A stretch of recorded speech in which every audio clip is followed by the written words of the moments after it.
के जो अलग अलग बैचेस है उसमें इंटरमीडिएट बैच है, फाउंडेशन है, एडवांस है। तो हम कोशिश करते हैं कि स्टूडेंट को थोड़ा मोटिवेशन मिले, और मोटिवेशन ही ना मिले बल्कि उनके काम से वो अपने आप को प्रूव करे। और काम से प्रूव करने का मौका तब मिलता है जब उन्हें नाटक करने का मौका मिलता है। तो लॉकडाउन के पहले हमारी एक बैच थी जो स्टूडेंट्स अभी पास आउट हो गए हैं, लेकिन उस समय उन्होंने जो नाटक किया था उस नाटक के कुछ प्राइज़ है, कुछ ट्रॉफीज़ है वो बाकी थे, जिसका डिस्ट्रीब्यूशन आज मैं आप सभी के सामने करता हूँ। तो इंटरमीडिएट बैच के जो स्टूडेंट्स थे उनमें से उन्होंने जो नाटक किया था तब, उस नाटक में एक एक्टर है, लड़की हो लड़का हो हम एक्टर ही बोलते हैं, तो उसको बेस्ट एक्टर का अवार्ड मिला था। वो है आकांक्षा। आकांक्षा आइए।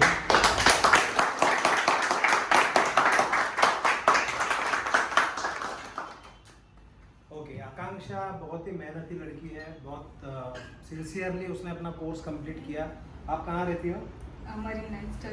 मरीन लाइन्स चर्च गेट में रहती है। और कोर्स जब कर रही थी तब रेगुलर वहाँ से ट्रैवलिंग करना, आना जाना, वो सब नाटक की रिहर्सल, क्लास अटेंड करना, सब कुछ अच्छे से उसने किया। और जो नाटक हुआ उस नाटक में जो बेस्ट एक्टर का अवार्ड है वो हमारे आकांक्षा को गया। सो जोरदार तालियां उसके लिए।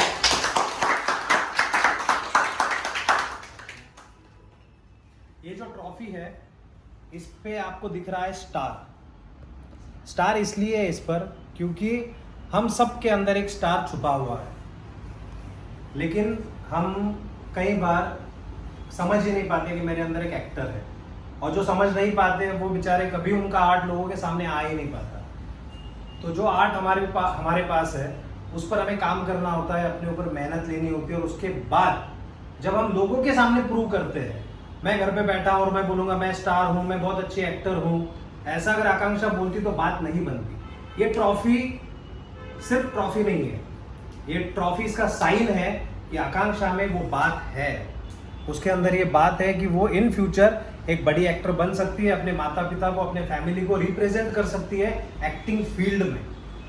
ऐसा कहते हैं कि एवरीडे मुंबई में 400 से 500 एक्टर आते हैं एक्टर बनने के लिए। 400 से 500 लोग आते हैं एक्टर बनने के लिए, सपने लेकर आते हैं, जैसे आप लेट्स एक्ट में आए हो सपने लेकर, लेकिन उनमें से बचते कितने पता है? सिर्फ 5%।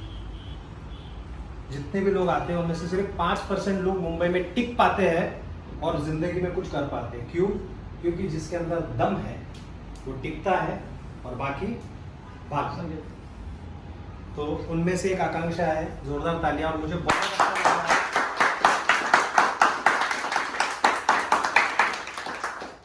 मुझे बहुत अच्छा लग रहा है आकांक्षा को ये ट्रॉफी देते हुए। ये कोई फिल्म फेयर ट्रॉफी नहीं है, ना ही कोई ऑस्कर की ट्रॉफी है, लेकिन इस ट्रॉफी से उसके दिल में जो अपनी जगह बनेगी उस जगह की कोई कीमत नहीं है। और मैं जानता हूँ कि लेट्स एक्ट के प्लेटफॉर्म पे जितने भी एक्टर सीख रहे हैं, काम कर रहे हैं, जैसे आप भी हो, तो आकांक्षा तुम भी इन फ्यूचर अगर टिकी रही तो तुम इस इंडस्ट्री में बहुत बड़ा काम कर सकती हो, बहुत बड़ा नाम कमा सकती हो। पेशेंस चाहिए, टिक के रहना है, बहुत रिजेक्शन फेस करना है, और अभी तो ये शुरुआत है।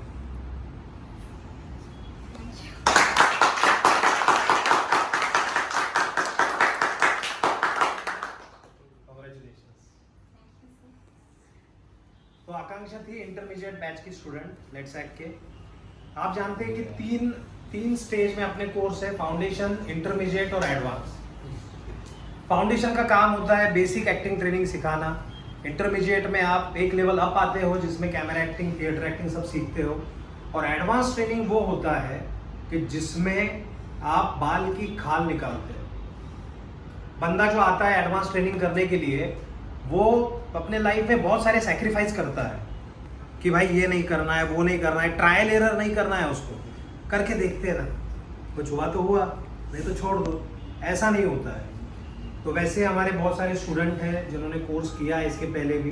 तो उनमें से एक स्टूडेंट है जो by profession I think engineer है, बाय प्रोफेशन इंजीनियर है। तो सोचो एक लड़का या एक लड़की जब इंजीनियरिंग की डिग्री हासिल करता है तो वो काम ही बहुत बड़ा है। वो असाइनमेंट, वो प्रोजेक्ट, वो सीखना, वो सब कुछ। मेरी वाइफ इंजीनियर है इसीलिए मैं जानता हूँ कितना बोरिंग काम है। और वो कंप्लीट करना, सक्सेसफुली कंप्लीट करना, वो कंप्लीट होने के बाद लड़के को लगता है कि नहीं यार मुझे एक्टर बनना है। सोचो, लाइफ के 22-23 साल ये उम्र ऐसी होती है जहां पर तुम्हारा पैसा कमाना जरूरी होता है, क्योंकि माँ बाप बोलते बेटा आप शादी कर, तेरा तेरा घर गृहस्थी तू चला। और ऐसे टाइम अगर वो लड़का डिसीजन लेता है कि नहीं मैं अभी मेरी ज़िंदगी पूरी डेडिकेट करूँगा एक्टिंग के लिए, तो ये बहुत बड़ी बात है। ये उसका साइन है कि वो लड़का अपनी ज़िंदगी में वाकई एक्टर बनना चाहता है और डेडिकेशन के साथ, कमिटमेंट के साथ काम करना चाहता है। तो ऐसा ही हमारा एडवांस बैच का एक स्टूडेंट है, बहुत सारे स्टूडेंट हैं, लेकिन उनमें से एक है जिसने इसी तरीके से अपनी लाइफ में गोल फिक्स किया, बनी बनाई चीज़ें थी उसको साइड में रखा। कोर्स होने के बाद उसने काफ़ी सारे काम भी किए और अभी भी वो लगा हुआ है। मुझे बहुत प्राउड फील होता है ऐसे स्टूडेंट पर कि जो गिव अप नहीं करते, जो हार नहीं मानते, क्योंकि इंस्टीट्यूट का काम होता है ट्रेनिंग देना, लेकिन असल ज़िंदगी में, रियल लाइफ में जो गेम चेंजर होता है वो कोई और नहीं होता, वो आप खुद होते हैं। तो वैसा हमारा पारस है, जोरदार तालियां पारस की।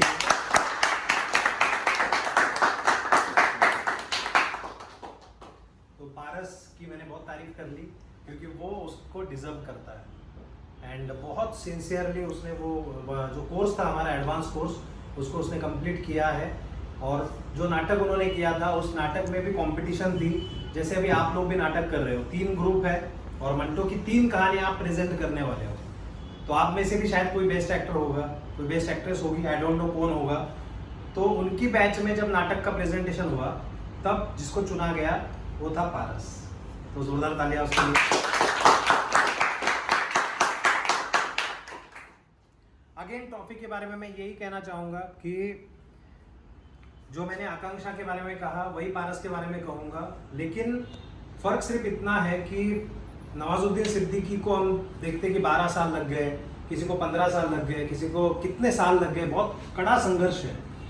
तो लोग आते हैं, इंडस्ट्री में आते हैं, मेहनत करते हैं, सीखते हैं, अपने आप को तैयार करते हैं, लेकिन एक समय के बाद उनको तोड़ता है कौन? पैसा। उनको तोड़ता है कौन? जिम्मेदारियाँ। उनको तोड़ता है कौन? उम्र। क्योंकि कई बार माँ बाप बोलते तेरा भाई देख अमेरिका चला गया, तेरी बहन देख सेटल हो गई, तू क्या कर रहा है? तो एक्टर को इतने रिजेक्शन फेस करने पड़ते, इतना पेनफुल संघर्ष है एक्टिंग का कि वो मैं तुम्हें बता नहीं सकता। लेकिन एक समय के बाद जब वो एक लेवल पे पहुंच जाता है तब दुनिया उसका ऑटोग्राफ लेने के लिए उसके पीछे लगती है। दुनिया को ये नहीं पता होता है, हम सिर्फ देखते हैं कि बाप रे सुशांत सिंह राजपूत बन गए, नवाजुद्दीन सिद्दीकी बन गए, इरफान खान बन गए, लेकिन उसके पीछे उन्होंने कितने पापड़ बेले हैं ये सिर्फ वो जानते हैं। कोई भी इंस्टीट्यूट सिर्फ सिखाने का काम करती है, एक्टर बनता है अपने दम पर। ट्रेनिंग देने का काम इंस्टीट्यूट को होता है, बाहर निकल के रिजेक्शन फेस करना, लोगों से मिलना, ऑडिशन देना, अपने आप को प्रूव करना, ये सब काम अपना होता है। तो पारस को मैं यही कहना चाहूँगा आज कि अब जो जर्नी तुमने शुरू की है ये जर्नी बहुत मुश्किल है, लेकिन बहुत मुश्किल होगी, बहुत परेशानियाँ आएगी, रोना आएगा, हंसना आएगा, रिजेक्शन फेस होगा, पैसे खत्म होंगे, वड़ा पाव खाना पड़ेगा, सड़क पर सोना पड़ेगा, आई डोंट नो क्या क्या फेस में से एक्टर को गुजरना पड़ता है। लेकिन तब ये ट्रॉफी जो है, पारस जब घर पे जाएगा और एक कॉर्नर में ट्रॉफी देखेगा तो उसका जो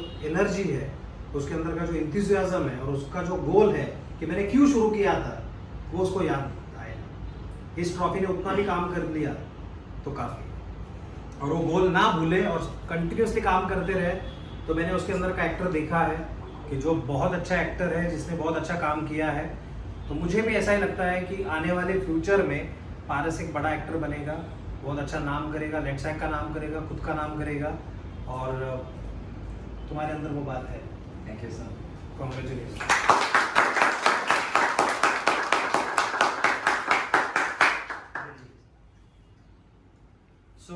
अभी पारस की बात हो गई, आकांक्षा की बात हो गई, उन्हीं के साथ जैसे कंपटीशन होती है तो कंपटीशन में कोई जीतता है, कोई हारता है, किसी को अवार्ड नहीं मिला, किसी को ट्रॉफी नहीं मिली, इसका मतलब ये नहीं है कि वो लूजर है।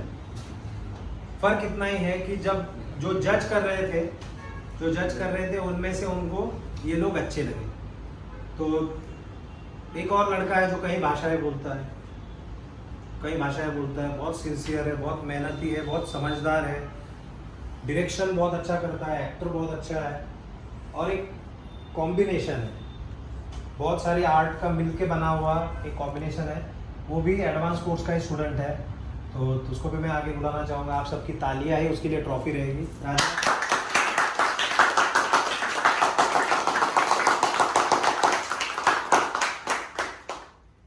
राजा और पारस, ये दो लोग, आकांक्षा और कुछ स्टूडेंट हैं जो टिक के इस इंडस्ट्री में काम कर रहे हैं। मैं हमेशा बोलता हूँ कि एक बैच में से 2 या 3 स्टूडेंट ही टिकेंगे और इन फ्यूचर आगे बढ़ेंगे, तो उनमें से राजा है।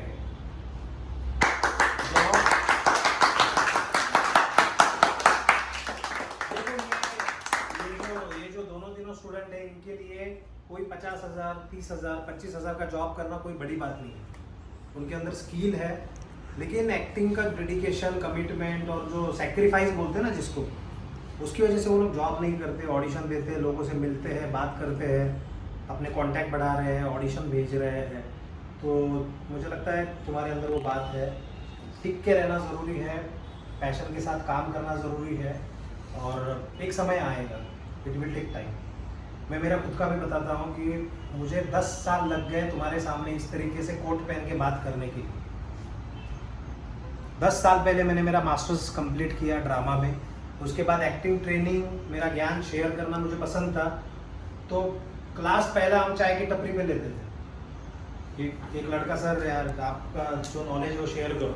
तो चाय की टपरी से लेके कब यशराज फिल्म और बालाजी टेलीफिल्म के बाजू में आके हम बैठ गए, पता ही नहीं चला, क्योंकि मैंने कुछ नहीं किया, मैं बस एफर्ट्स ले रहा था, कंटिन्यूसली जो चीज़ पसंद है उसके पीछे काम कर रहा था। लेकिन जो यूनिवर्सल पावर है, वो यूनिवर्सल पावर देख रही थी, और इसलिए आज लेट्स एक्ट खड़ा हुआ। आप जैसे इतने प्यारे स्टूडेंट्स आए, सब सपोर्ट करते हैं, सब मुझे लाइक करते हैं, लेट्स एक्ट को लाइक करते हैं, इसीलिए लेट्स एक्ट बन गया। इट्स नॉट अ जोक कि जिस इंडस्ट्री में बिग शॉट लोग हैं, है ना, अनुपम खेर है, किशोर नमित कपूर है, बैरी जॉन है, जिन्होंने शाहरुख खान को सिखाया, वो अपने बाजू में इंस्टीट्यूट है। ये मुंबई है, ये औरंगाबाद नहीं है, ये छोटा शहर है, और मुंबई में अकेला विनय शाक्य एंट्री करता है और लेट्स एक्ट को खड़ा करता है। तो इसके पीछे मेरी ज़िंदगी के, मेरे वाइफ की ज़िंदगी के 10 साल हमने बोए 24/7, उठते बैठते सोते जागते let's act, let's act, let's act.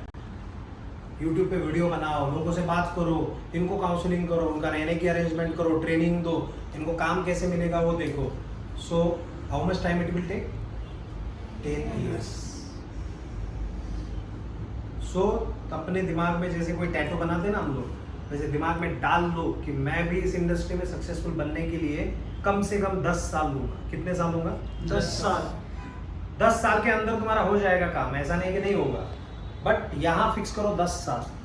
अगर वही साल, 2 साल, 2.5 साल ऐसा होगा, या मैं करके देखूंगा, हुआ तो हुआ, नहीं तो नहीं हुआ, तो तुम भी इंडस्ट्री से आउट हो जाओगे। और इन फ्यूचर जब आने वाले समय में टेलीविजन पर तुम लोगों में से ही किसी एक एक्टर को देखोगे, तब बोलोगे यार काश मैं गिव अप नहीं करता। तो आज इस जगह पर मैं, पैसा इतना है, नाम शोहरत इतनी है, फैन फॉलोइंग इतनी है कि जो हमने सपने में भी नहीं सोची होगी। ऐसे ऐसे लोग तुम्हारे सामने आएंगे, ऐसे ऐसे लोगों के साथ तुम स्क्रीन शेयर करोगे, ऐसे ऐसे लोगों के साथ तुम्हारा पाला पड़ेगा, दुनिया घूमोगे, ऐसी फील्ड में तुम हो। लेकिन जुनून चाहिए। कबूतर पता है, ईगल, कबूतर की उड़ान और ईगल की उड़ान, फर्क है क्या? क्या फर्क है? ईगल बादल आने पे ऊपर जाता है, बादल आते हैं, बारिश होने वाली है, तो कबूतरों को छिपना पड़ता है, क्योंकि उतना दम नहीं है ना, विंग्स में उतना दम नहीं है। ईगल के अंदर वो दम है, और ईगल बादलों के ऊपर जाके अपनी जगह बनाता है। तो इस इंडस्ट्री में हजारों, लाखों, करोड़ों एक्टर के बीच में जगह बनाने की ताकत तुम्हारे अंदर है, उतना दम है। यस और नो? Yes sir. यस में दम नहीं लग रहा। Yes sir. वो है तो भाई तुमको दुनिया की कोई ताकत इस इंडस्ट्री में आगे बढ़ने से रोक नहीं सकती।